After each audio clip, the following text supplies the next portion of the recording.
Welcome to Clock the Tea with Dr. Long. I'm your host, Mark Long.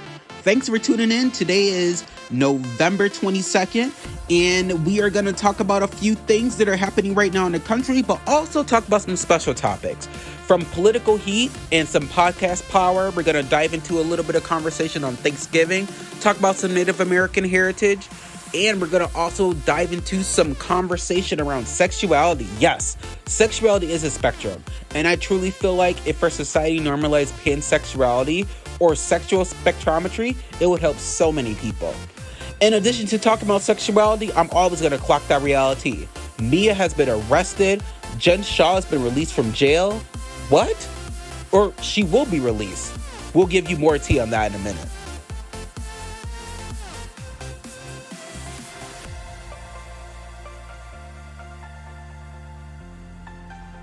Welcome back to Clock the Tea with Dr. Long. Let's hop into some political tea right now. So, with the headlines burning hotter than a Wisconsin brat, let's get in and clock it. There's some scandals, there's some spins happening, there's a MAGA implosion that nobody saw coming. That's right. So, the Epstein list, let's talk a little bit about that and talk about what's been happening in regards to the House just passing the bill to release the Epstein files. So now that we know that the Epstein files must be released in November, right? So this month, we know that Trump posted a Truth Social accusing Democratic lawmakers of seditious behavior, which is punishable by death. And this comes after the release of the House deciding that they're going to pass the Epstein files. And we're getting more information in regards to this. We're talking about how this rhetoric raises the stakes and fuels outrage amongst groups, especially on both political parties.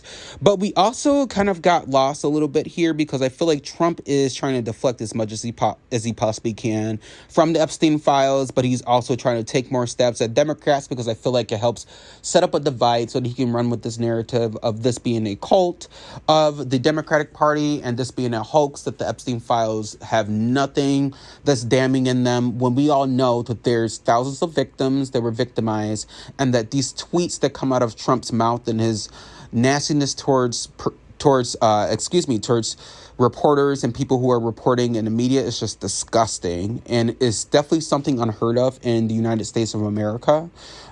He is seen wearing this Gulf of America hat, doing some question and answer on some whole thing he's got going on about, talking about his stance on making sure that there's more information that comes out about the seditious behavior that the Democrats are trying to pull, when in reality we all know that the death threats that he's trying to send is his way of flexing his power and him trying to feel superior to us, because we know that he is in the Epstein files, and we know that Donald Trump is trying to cover up his pedophilia, and we know that he's trying to make light of the situation and persuade his cults and his party that he is the commander-in-chief and he is the king and he can't break the law, which makes sense as to why Marjorie Taylor Greene has turned on him and why he is deciding to turn on Marjorie Taylor Greene.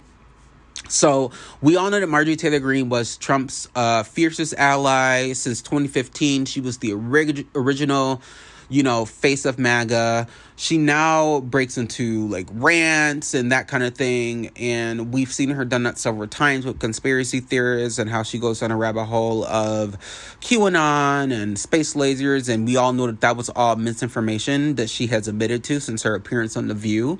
And she said that she was a victim of misinformation, just like those on the left. So Greene publicly criticized Trump's handling of the Epstein files, calling it destructive to the MAGA movement. And then he hit back at her, calling her a traitor.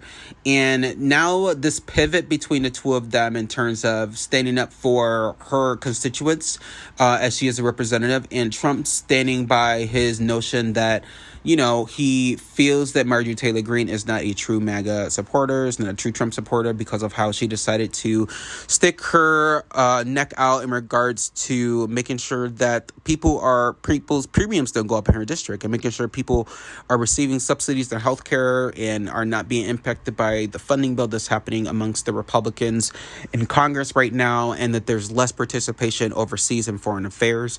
Trump sees that as her being very, contradictory, while also withdrawing his endorsement, slapping her with the nickname of Wacky Marjorie, and even backed a primary challenger to take her out of her spot. So we'll see how this unfolds. It's giving Trump is not liking the fact that one of his most loyal supporters has turned on him publicly. And we should start seeing a little bit more of that. We know that Trump is basically doesn't know what accountability is, and that he's a big baby. He likes to have tweets that come out about him wanting people sentenced to death, when we all know that he should be the one who should be taking up this responsibility. And in fact, he's a felon, so he should be behind bars. So I don't take anything that Trump says seriously, and I don't think that this turn from Marjorie Taylor Greene is too shocking for someone like me, because when you're in a cult, eventually your cult starts to turn against you, especially when you start making no sense, and when your policies and everything that you're trying to push is going against the very fabric of humanity and those who are looking to survive. And Trump is getting into his own medicine. So we'll see how this pans out. Hopefully the Epstein files are released soon. He's claiming that he is going to sign it. I think he signed the bill. That doesn't mean much. I think he feels like he's covered. I think he feels like they washed the Epstein files down. And we know that Marjorie Taylor Greene is going to continue to advocate for the victims. She already talked about standing on the House floor or Congress floor and reading off the names in the file. I don't know if that scares Donald Trump or if that scares anyone in his base. It clearly doesn't, because they're doing overtime to just cover up for him. So, they're trying to remix democracy, and they're trying to confuse us. They're trying to make sure that people stay silent, and that's just not going to happen. That's just not going to happen. I think part of this, we're starting to see something unfold that is very historic. The abuse of 1,000 women in this country, 1,000 girls. They're not just women. They were girls. They were under the age of 15. It was rape. It was abuse. And the fact that this is trying to get swept under the rug is just diabolical. And that's actually seditious behavior. So maybe he should look at himself. I want to highlight a few liberal voices shaping the podcast world. So I really like the I've Had It podcast. Adam Mockler is great, and Brian Tyler Cohen. And these voices cut through the noise and offering counterbalance to the right-wing dominance is pretty much trying to take on the airways right now. And with the rhetoric that's coming out that's so divisive, I think it's super important that we have people who are willing to stand up against this hatred and this disgusting dictatorship that we are witnessing in this country. I'm actually really happy that, and I don't support Marjorie Taylor Greene just because of her policies and how she feels about certain groups and populations. But I will say it's good to see that people are not willing to,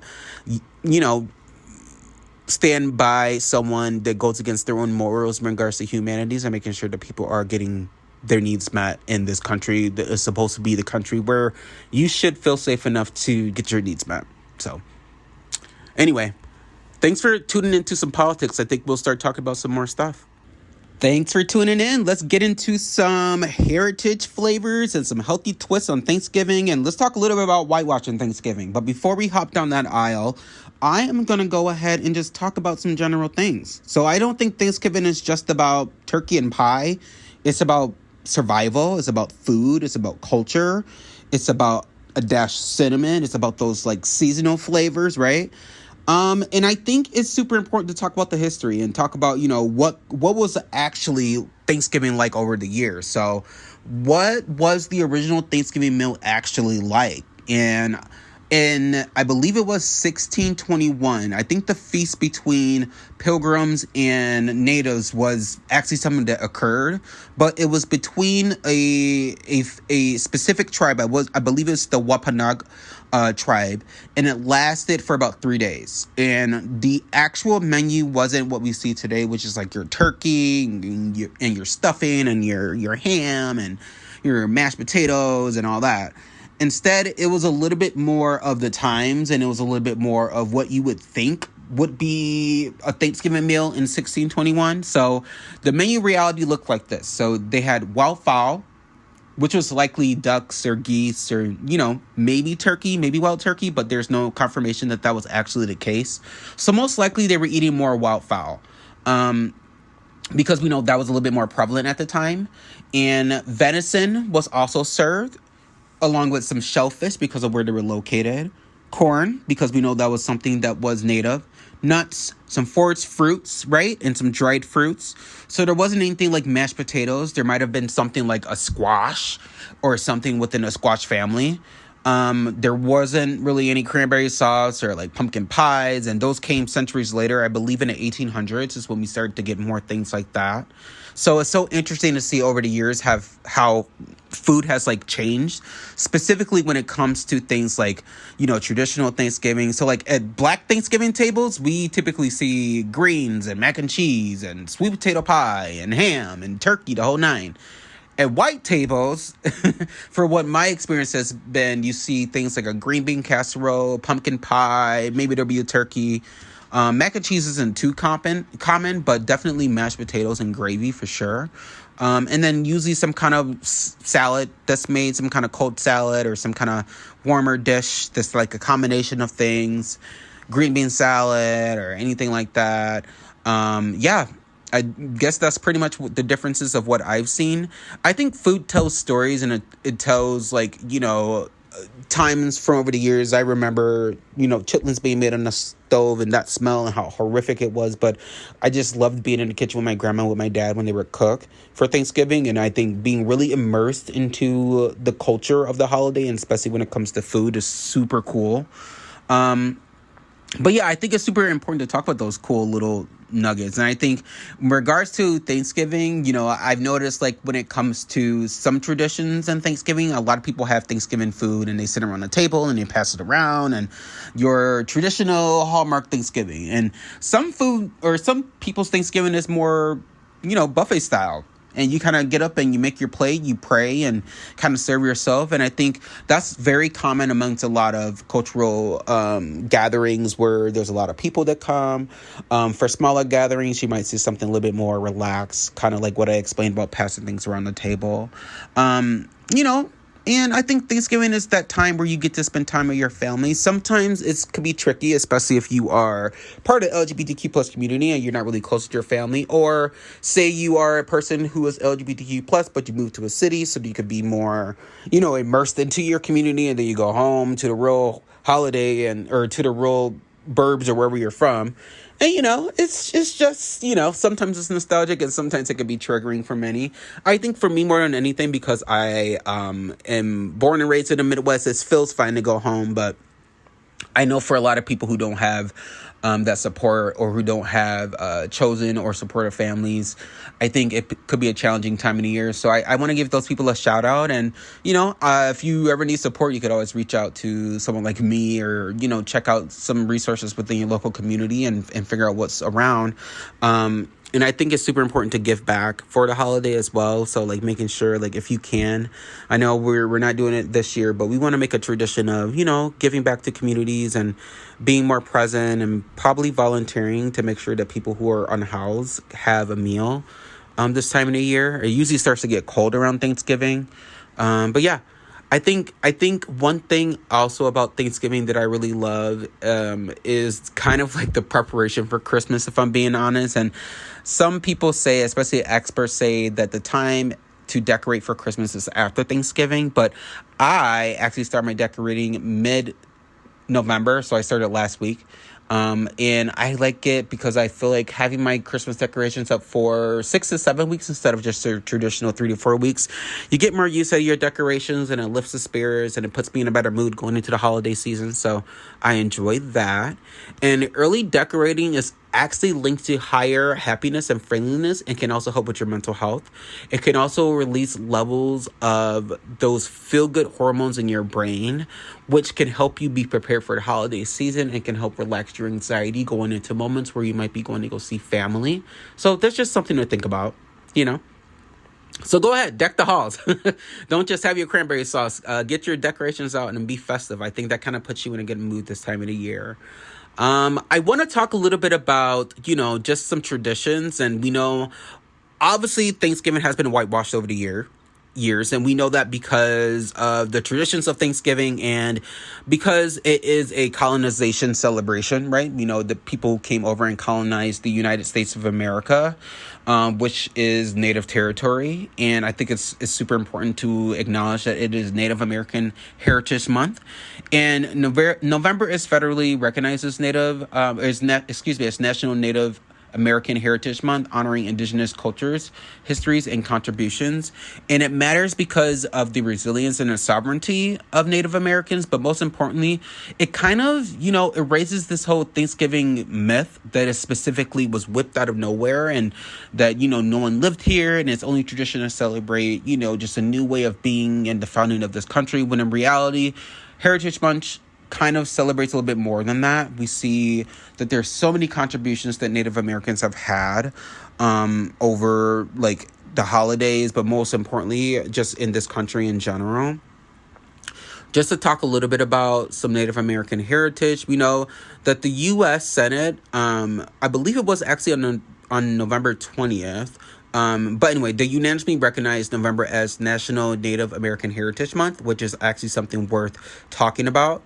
The resolution was led by U.S. Senator Lisa Murkowski, who is a Republican from Alaska, and who is also the chairman of the Senate Committee on Indian Affairs, and U.S. Senator Brian Schatz, a Democrat from Hawaii, who is the vice chairman of that same group. He highlights some importance of preserving indigenous traditions, strengthening government-to-government relationships within tribal nations, and reaffirming federal trust and treaty responsibilities. During National Native American Heritage Month, they're honoring basically the first peoples of this land. So there's a lot to basically acknowledge, from agriculture to all the contributions of traditions and the different populations within a Native American group or community. So we have American Indian, we have Alaska Native, we have Native Hawaiian people, we have people of diverse cultures with diverse achievements who have helped lead to basically the resiliency amongst Native Americans. And the resolution of this Heritage Month was basically championed by a lot of other senators, so I definitely want to make sure we shout out a few of them. Let's talk about Duckworth. We had Tammy Duckworth from Illinois. Again, Tim Kaine from Virginia. Amy Klobuchar from Minnesota. We've had a few Republicans as well. We had a Republican from North Dakota, Kramer.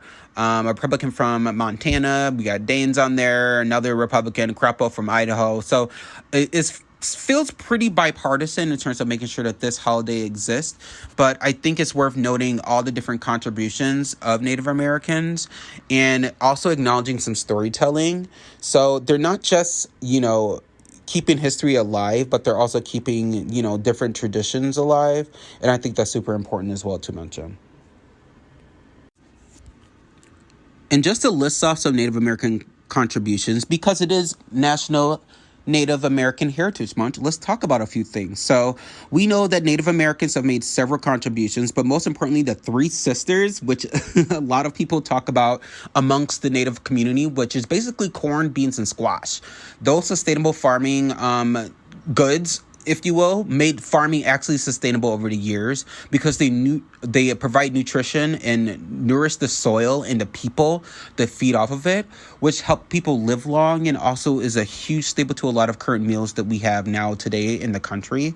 Some also staple crops to mention that are huge components would be potatoes, tomatoes, peanuts, sunflowers, all cultivated by indigenous peoples for a very long time, especially before the European arrival. Not to mention wild rice and maple syrup. A few other contributions. We have consensus-based leadership, which has modeled a collective decision-making amongst democratic ideals within Native governing practices. We have environmental stewardship, which is basically a lot of farming and irrigation systems that have been used to basically help Southwest and Andes regions of the United States, particularly pushing for more practices that balances human needs and also ecological preservation. So that's been very, very, very important for us in this country, but also important to reduce wildfire risk and other things like that. So there's been things that have come together like indigenous fire management practices that also help, with understanding the terrain and also understanding the different connections between the longevity of how things have been over the years, but also the current science that exists. They've also contributed a lot, for example, within the arts and the language and culture, textiles and weaving. We have music and instruments, of course, language contributions. Of course, we know a lot of our cities and a lot of our towns, especially our states, have Native American names in them. So there's no going away from that. Storytelling from Native American communities has been quite something. It's actually their oral histories that they have given have shaped American literature and folklore over the years, especially when Europeans first arrived. A lot of these stories were shared amongst the Native groups and the European populations, and a lot of it has also meshed into other groups and populations, especially with some of the instruments that we've used and what enslaved populations and what they used over the years was actually because of the Native populations that were here alongside them.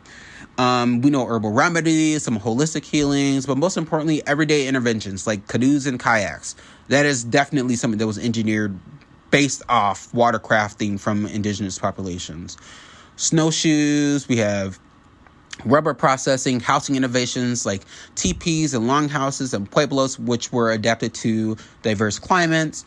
And let's talk about the trailblazing, right? So some military service stuff. Native Americans have served at higher rates per capita than any other ethnic group in the United States. And that's saying something in regards to giving back to the country and making sure that, they should be spotlighted. Art and literature, obviously within that space, but political leadership. Deb Haaland, the first Native American cabinet secretary, continues the legacy of advocacy, and that's huge. Native American contributions span from food, governance, and art, like we mentioned, and there's so much more contributions, and I would love to continue more conversations around this topic in the future. All right. Hey, awesome people. Let's go ahead and dive into our next conversation here. So I wanted to spend some time talking about one of my favorite topics, which is on sexuality and the spectrum of sexuality. And I want to start by this saying, and I truly feel like if our society normalized pansexuality or sexual spectrometry or anything of the sort, it would help so many people. I'm going to say that again. I truly feel like if our society normalized pansexuality or sexual spectrometry, it would help so many people. And the reason I say that is because we all know about the Kinsey scale that was established in 1948, which introduced the idea of sexuality as a spectrum that early on. And from then, I remember reading that it ranged from 0 to meaning exclusively heterosexual to 6 exclusively homosexual, and which was marked with an X representing asexuality as well. So the scale, I believe, does exist. But most importantly, I believe that this Kinsey scale came out close to, I think we're going on almost 80-something years ago, close to 80 years ago. And I feel like there's been kind of touch and go when it comes to pansexuality. And I feel like if there is more people, it doesn't really matter what your political affiliation is, but I think if people accepted themselves for who they are more, and people were allowed to express themselves more, and be with whoever they wanted to be with, and be okay with their sexual,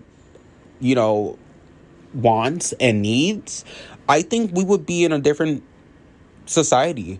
I don't think there would be this swing far right and this swing far left thing, because I do feel like sexuality is like the underlying issue amongst a lot of people, especially on the conservative right, where there are a lot of men that are very vocal about sexuality being between a man and a woman, but you have this down low closeted behavior amongst a lot of people that typically get caught, or they kind of get a slap on the wrist, or do everything in their power to work against the status quo of sexuality being on the spectrum just because of what their religion says. When in reality, we know that pansexuality is a romantic, sexual, or emotional attraction to people, regardless of their gender or identity.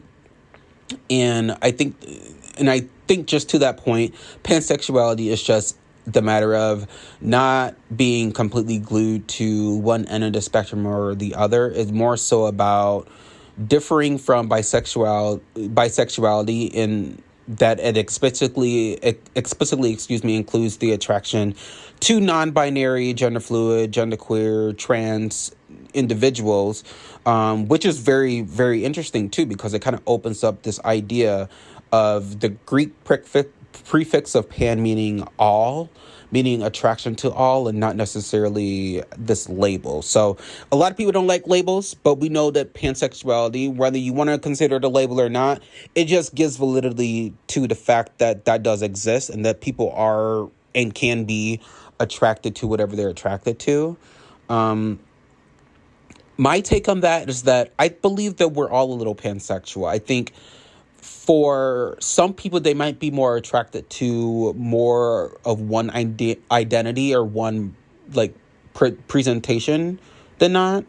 I know for me, I'm more attracted to a masculine presentation. I don't know if that makes me pansexual, but I definitely would not be opposed to being attracted to someone who is transgender in regards to being a man, if they present as a man. And I think that's super important to mention, because sexuality, we need to start breaking down like the stigma when it comes to sexuality. I think a lot of people use sexuality to hide behind a lot of things. And I think we can reduce the stigma on sexuality to make way for youth who face disproportionately high rates of anxiety and depression because of their attraction, because they're told that their attraction is not normal. Just to talk about some facts. So in 2024, 66% of youth, LGBTQ plus youth, reported anxiety symptoms. 53% reported depression, and nearly half reported bullying because of sexuality.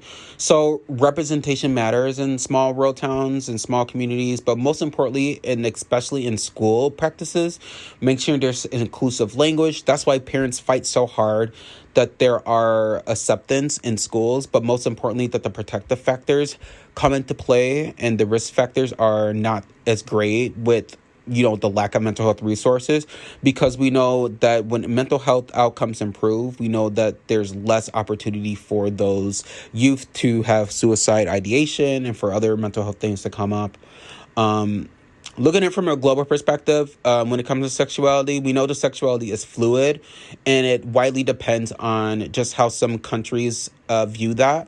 Non-binary is a newer term that is becoming pretty much within like the conversation of gender nonconforming, and making sure that people know that gender fluidity and sexual fluidity is a part of the conversation in the LGBTQ plus ether or the LGBTQ plus world. Younger generations are becoming more open about their sexuality and talking about some of these attractions. And just some personal reflections for me, I think over the years, my sexual attraction hasn't really changed, but I will say that if more people were confident in who they were attracted to, I think we would have less issues in regards to judging other people. I think it's one thing to be attracted to what you're attracted to, which is obviously some people might look at it as if it's no one's business who I'm attracted to. Then if it's no one's business that who you're attracted to, why does the government and other people make it other people's business to go after groups of people? And I feel like it gets meshed up and it gets messy when sexuality is kind of put on the topic of transgender ideology, as the right likes to say, when really it's just an identity, and how some people are. But anyway, being transgender and sexuality and gender nonconforming, all that stuff gets kind of messy in regards to how people want to paint things. You can be trans and still sexually identify as pan or gay or lesbian or bisexual, because who you're attracted to sexually is not your gender. And I think that gets confused by a lot of people. And I think a lot of people on the right attack the trans community because there's a lot of people that are attracted to trans individuals that shy away from it because they think it's not normal. They think it's inhumane. And being attracted to someone who is trans doesn't mean you need to attack the entire community. It just means you need to normalize attraction towards trans folks. And I think it gets really messy when a lot of people want to cancel trans people and want to make this issue of trans bathrooms like the prominent issue, when in reality, these people are battling their own demons of their attraction, and they are battling it as a demon because that's how they see it because of their religion. When in reality, it's just who they're attracted to.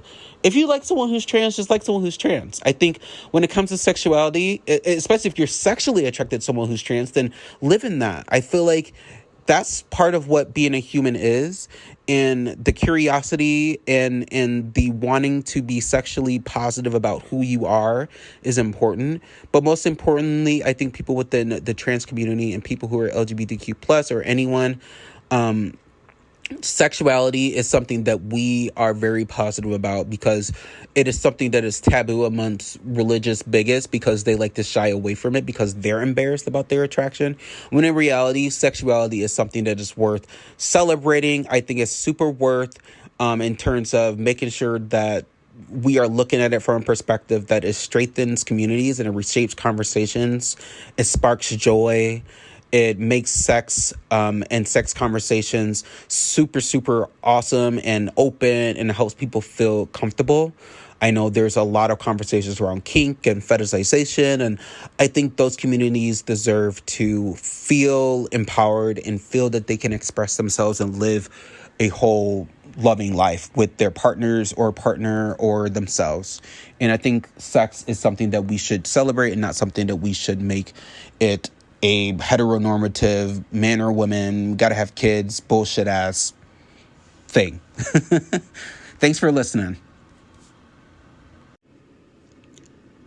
All right, let's clock some reality right now, and let's hop into these hot topics that we got. There's a lot to get to, so just hold your wigs, okay? All right, so I want to talk about the Sexuality and Mormon Wives to start off. I just wrapped season 3, and I think it's great. It premiered on Hulu on November 13th, featuring Utah's mom talk influencers. So let's talk about the ladies. So I'm not going to get in too much because I want to save another segment for full conversation, but I'm liking the show. I think this season was a bit chaotic like all the other seasons are, and I feel like the women hopefully have ended on a good note in terms of, well, that's probably not going to happen, but hopefully ended in a good note in terms of starting on a clean slate for season 4. I guess I'll say who my favorites are. Okay, controversial. I love and hate Jessie. I hate that she entertained Marciano this whole season, but I love what she brings to the show in terms of personality. And I think some of the other ladies are starting to grow on me. I'll hop into this a little bit more later on, but these mom talk girls know how to get it popping. You know, I feel like they have me yelling at my screen all the time. They're so opinionated, but they like to drag shit out. And I'm not like a drag out kind of person, but I will binge the entire thing. I'm going to switch gears and talk about Bravocon. So Bravocon 2025 was held November 14th through the 16th in Vegas again. And it had a lot happening. So we saw a reconciliation between Teresa and Joe. We saw a feud between Andy and Jeff Lewis again. We saw some shade between the ladies in the reading room. We saw Miss Drew Sidora read down Shamia and Miss Kelly because they was trying to have her fucked up, which they usually do. So that was interesting to see. Wendy Osefo showed up amidst her, ongoing drama with the fraud case that we were talking about. And Vicky also showed up. And exciting announcement, Vicky Gumbelson received her orange at Bravocon. So she is going to be returning to season 20 of The Real Housewives of Orange County. So just as predicted, I thought that was coming, and I'm super excited to see that pan out next season. It makes me wonder what that's going to mean. So I think a cast that I would look forward to seeing with Vicky there, now that that's happening, I don't know if I would have Katie in a mix. Or Jen. Maybe I like Jen as a housewife, but I don't know. I think we keep Katie and Jen together on the, not together, but on the show, because I want to see where their storyline goes in terms of if they become friends or not. Gina better be careful, baby, because I like Gina, but I feel like Gina's like a needed character for the show, but that's just about it. Her time will be done. But who I want to see on the show is definitely Heather Dubrow, Tamara, because she handled Gretchen at that reunion with her homophobic ass. And then I want to see Vicky, obviously. I want to see Shannon. I think I said Heather already. Definitely Tamara. Go ahead and bring back Kelly Dodd to play with the girls, because I feel like Kelly Dodd would bring a different energy with supporting her friend Megan, who should definitely come back as a friend. We heard the different rumors about her kids and all that stuff happening, being taken away from her. I think she lost custody. Megan from the Real Housewives of Orange County. But anyway, she lost custody of her kids. And then Kelly Dodd has been outspoken about how she's a great mother. It'll be interesting to see what Kelly Dodd's friendship is like with Shannon and the other ladies. I don't think they really care for her much. But then again, we brought back Gretchen. They brought back, Alexis last season. So it'll be interesting to see where things go. I think Vicky is going to bring the Vicky of it all. All eyes are going to be on her. But most importantly, it's definitely going to shift gears of storyline. And hopefully she's willing to not come back and just, change the show too much. Because, when Tamara came back, the show started to change back into the Tamara show, which is good for viewers. So that was Bravocon. I went on a little Real Housewives of Orange County rant there, but I wanted to start by talking about some more housewife stuff. So Mia Thornton was arrested on November 19th for felony theft. Apparently, she stole $11,000 worth of furniture and a TV from a rental condo. I believe she was moving out in the middle of the night from her ex, I think it was the same ex on the show. I'm not even going to say his name. But she was taken into custody at Hartsfield, Jackson, Atlanta International Airport, because apparently she was stealing furniture and all kinds of stuff, child. And from the mugshot that she have to the tears, I was like, Mia. If this is true, I wish she would not have gone out talking so much dog crap about Wendy and saying, not the doctor, not Miss 4 Degrees, not the CEO, Mia, not you, baby.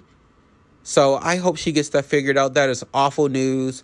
It's one thing to go and tear a housewife down when they're already going through their own shit, like the fraud. I'm not downplaying the fraud with Wendy and trying to bring her off the hook, because apparently there's more coming out about that. But, Mia, I would make sure my own backyard is clean and front yard is clean before I decide to talk about anybody else's yard or anything like that, especially if you stealing furniture, child. So make sure you return it. Hopefully they let you, return it and they get their money back. But, child, this is just too much. Speaking of, we have Wendy Osefo and Eddie Osefo. Apparently, there's been documents released that they are still committing fraud or have committed fraud with credit cards. Apparently, there's a bunch of credit cards out with alias of names. We have some cards that have said Pam Oliver, and then other ones that have said Eddie Hennessy in terms of last names that apparently they've used as aliases to attain credit cards where they have racked up tons of debt with no intention of paying them off. So that's interesting to add on top of the close to $500,000 allegedly that have been stolen in regards to kickback from these insurance companies where they allege that they were victims of a robbery. So we'll see how this pans out for Wendy. It's still not looking good, but, at least Wendy showed up to Bravocon and she's not hiding behind it, and she's keeping her head held high while, continuing to not play nice with Kiana and Angel and some of the other ladies, especially Miss Ashley Darby with her judgy self. We'll see what happens in Potomac, but, let's keep our eyes open for the ladies, and hopefully this season brings more with that mid-season trailer that just dropped. Some other important announcement. Jen Shah is being released. That's right. You heard it here. Jen Shah is being released. So she will be released early from prison on December 10th, 2025, after serving 33 months of her 6.5-year sentence for wire fraud in a telemarketing scheme that she actually admitted to. So from her being locked up 33 months ago to now this happening, I know Jen is super excited to get back with her family, but what does that mean? Are the Bravo cameras going to go up? Is Jen going to film? Does Andy want to film with her? I think it's a hit or miss. I think for when it comes to Jen Shah, she blatantly lied to cameras and to her co-stars and to production and to the judges until she decided to take the plea deal, which definitely she should have, unless if she didn't take the plea deal, she likely would be serving 12 to 20 years instead of her 6.5-year sentence that she was given. But yeah, I don't know how they feel about trusting Jen coming back into the midst of the Real Housewives of Salt Lake City, giving this egregious crime offense of her committing theft and stealing tons of money from innocent people. And that just wasn't a good look on her part. I know Andy's not feeling it. So we'll see what this means for her. But it's still exciting news for the Bravoverse, because guess what? That means we get to see Jen Shah in interviews, and we get to see her making statements. We get to see her trying to figure out how to navigate the world after the demise of her going to jail for such an egregious crime. It'll be interesting to see what some of the ladies' reactions are to this, especially some of the Salt Lake girlies, specifically Mary, Meredith, Lisa, Heather, and Whitney, who have been with Jen from the beginning. Angie K as well. I know Monica and Carlos are going to have something to say about that because they're doing their weekly kind of podcast overviews of the episodes. So it'll be interesting to see what they say next week. But Jen Shah's out, y'all. She's getting out. And that could have been because of good behavior. More details will follow soon, but I assume it's because of good behavior, because of also her complying with orders and showing good behavior and sticking to exactly what the judges have been telling her to do in her sentence. So more will come after that. I'm excited to hear more from Jen Shah. I'm not excited to hear that she was in jail for that horrible crime, but everybody deserves redemption. I believe that. Few things to mention before we end our reality TV segment here. The Traitors is back for season 4. Yay! And we had a trailer that dropped, and we saw Candace Bassett there. We saw Lisa Rinna. We saw Portia Williams. We also saw the hostess returning, Alan Cummings. So I'm very excited for the Traitors. Not to mention Monet Exchange from RuPaul's Drag Race. House of Villains season 3 has been announced as well and is going to be moved to Peacock in early 2026, featuring, of course, Tiffany Pollard. I believe she's just a resident of the show now. I believe it's just her show. She comes back every season. Tom Sandoval is going to be on it along with Christine Quinn, and Drag Race's Plain Jane. Ooh, so there's going to be some shadiness happening in that show, but most importantly in that house where they all share with each other. And the Villains and Traitors are basically new waves of reality TV, which we love. And it's very messy reality TV. I really enjoy the Villains because you get that weird, sassy, cliche, Big Brother-esque reality TV. And I think with the Traitors, you get a mix of Survivor while also getting a little bit of that sass and competition and heightened emotions of making important decisions to last throughout the whole competition. So it'd be interesting to see how they bring it on both those shows. I'm excited for both. Okay, I want to talk about Portia. So Portia was, she wasn't arrested, but she was basically escorted off a Delta flight after an altercation with a unruly Karen passenger.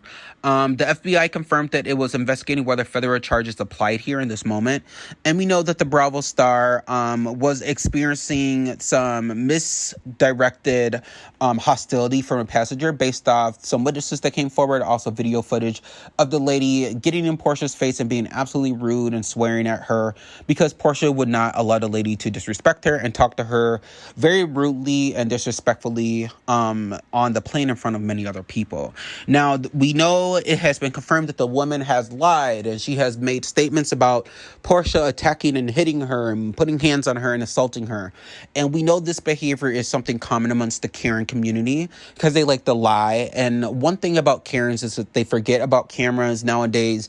They used to be able to get away with this horrible behavior by being Karens to other people and especially to people of color and getting away with blatantly lying and creating something happening in regards to assault or disrespect because they believe their whiteness and their little white women tears and how they act or in public will get them what they want because that's what they're used to. But Portia clearly reminded this lady that day that she is not going to talk to her any type of way.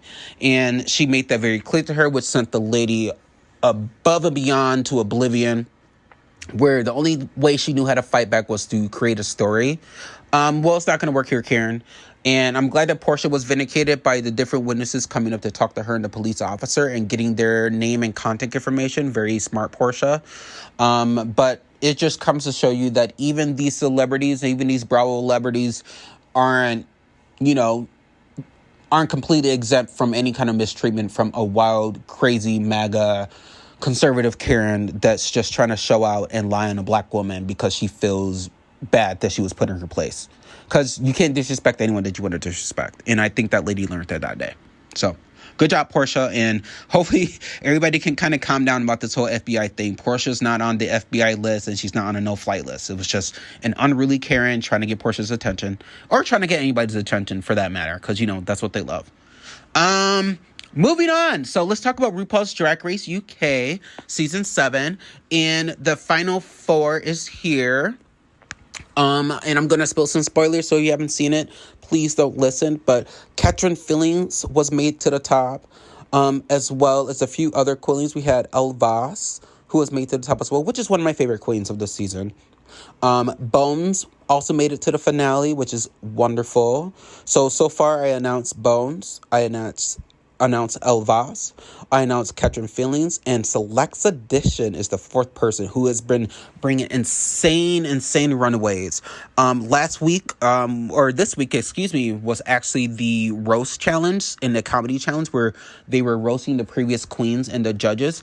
It was an okay comedy challenge. Bones did really well, and there's some stumbles at the beginning, but she did really, really well and slayed the entire girls and earned her third badge. I feel like this is the right top 4. I am a little disappointed at how far, and no shade to my girl, Tetris, or whatever her name is. Tetris. What's her name? She made it to the top 5. I believe she should have been eliminated like week 2. But my girl, Bonnie and Clyde, should have been in the top 4. She won Snatch Game. She was outstanding. I think her runways were quirky. I think she had a great personality. And I think sometimes when it comes to producing, I feel like sometimes the UK producers or even Canada producers and sometimes the USA producers, but they're doing a lot better since the USA RuPaul's Drag Race switched to MTV. But just edit the show. Right. Just edit it right so that the viewers can follow along and make sure our favorites aren't being eliminated so that we don't feel stabbed in our heart when they do get eliminated, and try to keep along the good competition longer. And I know that, maybe some people are looking for a redemption moment, but, it was time for that queen to be eliminated, basically. But I do wish Bonnie and Clyde would have made it further. I'm excited for this top 4. I'm excited for the UK Season 7. And I'm excited for Canada's Drag Race, which also just dropped with a no elimination premiere. And we had Paula Abdul, who was a guest judge and mentor. That was amazing. Everybody had their moment where they did a music video. Very good premiere. Canada's Drag Race is back. I'm super excited to get back into the RuPaul's Drag Race world as well. We're going to be getting RuPaul's Drag Race Season 18, I believe, in January. So we'll talk a little bit more about those details as they come out. Thanks for tuning in to my reality conversation here. It'll be interesting to see what happens with the Real Housewives of Salt Lake City. I'll be talking more about some reality TV next week.